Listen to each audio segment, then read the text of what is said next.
აი ეს რო გამოდიოდა დღესა. Იმიტომაც არ გიახელით აქციაზე. მოგესალმებით, ჩემო ძვირფასებო. ვინმეს ხომ არ გაუკვირდა ჩემი მესიჯი. ხა, იცით, აი როდესაც ყაბელაშვილის ინაუგურაცია მიმდინარეობდა და იმ პერიოდში მთელი ყურადღება ქალბატონმა სალომემ გადაგვატანინა რაღაც ძალიან მნიშვნელოვანზე, როგორიც არის ის ფაქტი, რომ აპირებდა სასახლის დატოვებას, რა ქვია, სასახლი დადიანებია თუ ორბელიანების თუ რაც არის. რატო გადაგვატანინა? რაში იყო საქმე? ხო და ეხლა ამ თამაშებს ისიც სწორად თქვა. ეს თამაშები იგეგმება კრემლში. Ასრულებთ თქვენ, ქალბატონო სალომე, ისა, ესა, პეტრე, პავლე, ივანე და ასე შემდეგ. ვიცით. გავაგრძელებ. ჯერ ყავა დავლიო. გუშინ სანდო წყაროებმა გადმომცეს, რომ უმეტესობას ჩვენ ქალაქში გონიათ, რომ მე ბიზნესისტი ვარ, იმიტომ რომ ვთქვი ასეთი რამ. რომ ამ ოპოზიციასაც და ამ კოცებსაც ბიძინა მირჩევნია მეთქი. სამწუხაროდ, რა თქმა უნდა, ეს იყო ესეთი სიტყვათა თამაში, ყველა, ვისაც როგორ უნდა ისე გაიგო, მაგრამ ეხა ბიძინა რომ უდიდესი მოთამაშეა, ამაზე ორი აზრი არ არსებობს. ამიტომაც გუში მომიწია კოცებთან შერკინება თემაზე, რომ თორმე ბიძინა სუფთა თამაშს თამაშობს, უდიდესი მხარდაჭერა აქვს და მთელი მსოფლიოსგან და აბა ჩვენი ეკონომიკა გაიზარდა და მცირე საწარმოების და ქარხნების მეტი რა არის რეგიონებში და რომ ასეთი ძვირფასი მანქანა სად დადის ისა და მე ისიც დაამატა რომ ქვეყანაში შავი ფული ტრიალებს. რა თქმა უნდა ეხლა კრემლში იწერება, რუსეთის სამსახურები ეხმარება, ისა,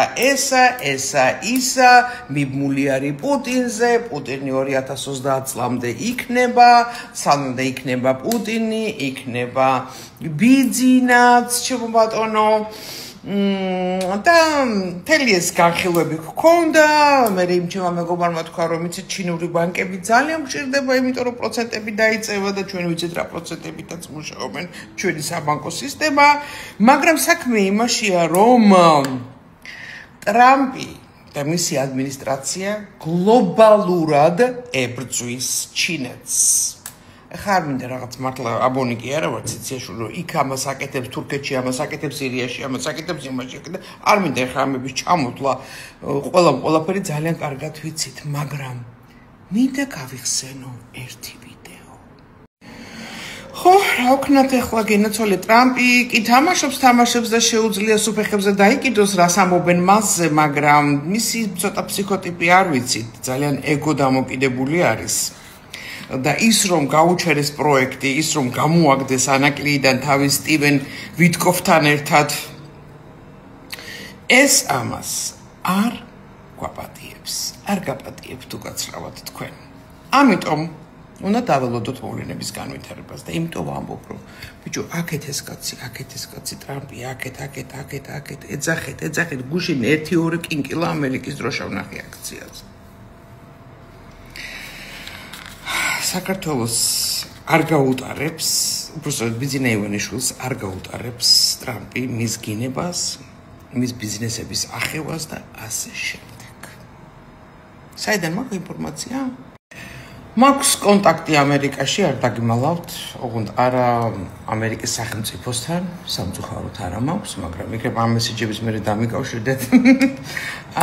არის CIA-ის უკვე პენსიაზე გასული გენერალი ძალიან მაგარი ადამიანი, სახელსაკვარს არ მომყვა ამერიკელი და არის ჩვენი ქართული სპეცსამსახურების ერთ-ერთი მაღალჩინოსანი, უჭკვიანესი ადამიანი, რომლის სახელსაც არ დავასახელებ, რომელიც იქიდან ილტვის და იღწვის ჩვენი საქართველოს გამარჯვებისთვის. მართლა ხო იცით რომ ბიძინა ივანიშვილი ჰილარი კლინტონს აფინანსებდა 2016 წელს. მანამდე ობამას ადმინისტრაციასაც აფინანსებდა თუ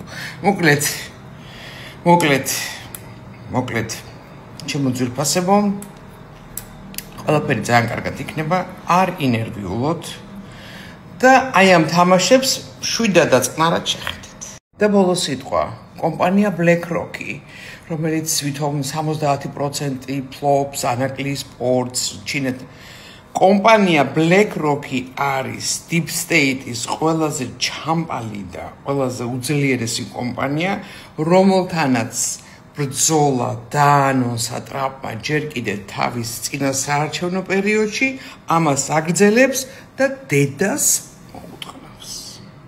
ასე რომ იფიქრე ქოცო და იფიქრე ოპოზიციაც რა.